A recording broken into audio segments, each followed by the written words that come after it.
And welcome back to American Agenda. Taiwan's Air Force scrambling against new threats from China.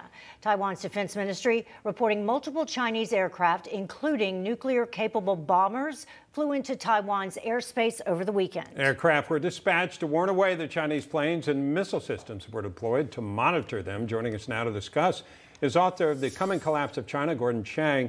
Gordon, what are they up to? What are they trying to accomplish with this kind of maneuver?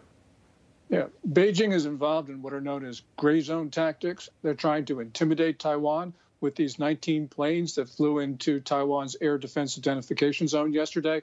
It's not accomplishing very much, Bob, largely because the Taiwan people are not being intimidated, and it's having a knock-on effect in Japan, where Japan has now become much more open about its willingness to defend Taiwan in the case of an emergency. Japan's going to get a new prime minister, and all the likely replacements are more resolute on Taiwan than Prime Minister Suga, who's not bad himself on this issue.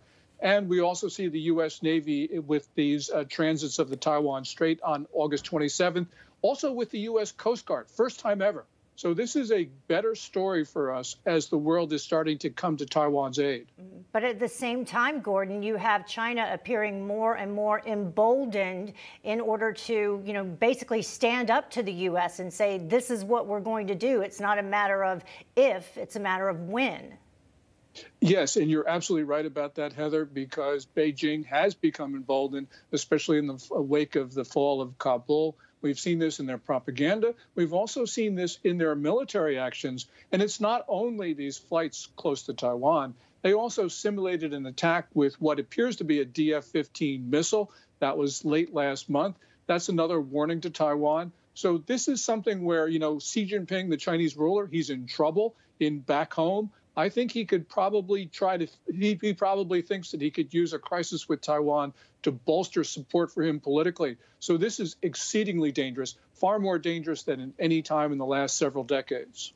Now, Japan, remind me what their military capabilities are, because I thought after World War II they were purposely quashed, if you will. So bring us up to date on that and the relationship we have with them militarily. Yeah. Article 9 of the Japanese Constitution prohibits them from using force to protect themselves, and it actually prevents them from having a military. But they have one of the world's most capable military, although it's called the self-defense force. We have a mutual defense treaty with Japan where we are obligated to come to their rescue. And indeed, another of these hotspots that we don't often talk about, but which is actually quite dangerous, involves Japan's Senkaku Islands, which China claims as the Diaoyus. So this is a region of fire. It's all along China's periphery, and the United States will be involved because our credibility is now at risk, especially after Afghanistan. And that means Washington has to come to Taiwan's defense, if for no other reason than to convince our other allies and partners that we're trustworthy. And speaking of that and Afghanistan, China at the forefront saying that, China and the Taliban appear to be growing more and more closer, stressing the importance of developing good relations with the Taliban. What do you make of what's happening with China and the relationship there? This is a continuation of 2 decades of policy where Beijing has supported the Taliban. And we've got to remember that during the insurgency, China supplied small arms, including anti-aircraft weapons, to the Taliban that were used against American and NATO forces.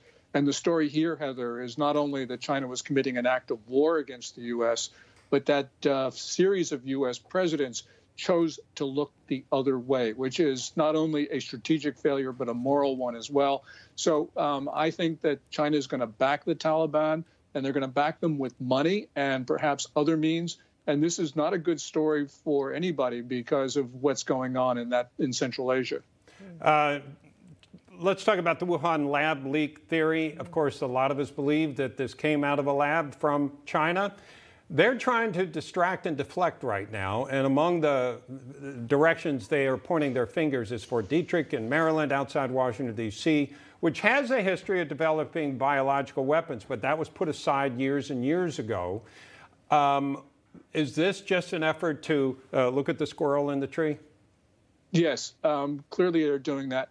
And they've also got a new target these days, and that is the University of North Carolina, because Dr. Ralph Barrick conducted coronavirus experiments there. So they're pointing at both labs. And they don't have any evidence for what they're saying. This is just pure disinformation. This is highly irresponsible. This goes back to about March of last year. And I think that it's important for the United States to push back on this. And we really haven't seen that happen, largely because, we just sort of say, oh, this is Chinese propaganda. It's not really very effective. But it actually is quite effective, especially inside China, for building support for the regime. Yeah, and he wasn't the only one that was at UNC Chapel Hill doing some of those studies. A lot of universities cross over and they do studies like that and experiments like that with China specifically. Yes, and so, Dr. Fauci, his National Institute of Allergy and Infectious Diseases was actually administering grants for coronavirus research at the Wuhan Institute of Virology, the suspected lab, and those were gain-of-function research. Right. And Dr. Fauci should have known that because there have been published research papers on this. Yep. All right. Well, Gordon Chang, thank you as always for joining us. Lots to talk about today. You just watched Newsmax TV, America's fastest growing cable news channel, now in more than 70 million homes. You can get Newsmax TV on your cable system or check your cable guide.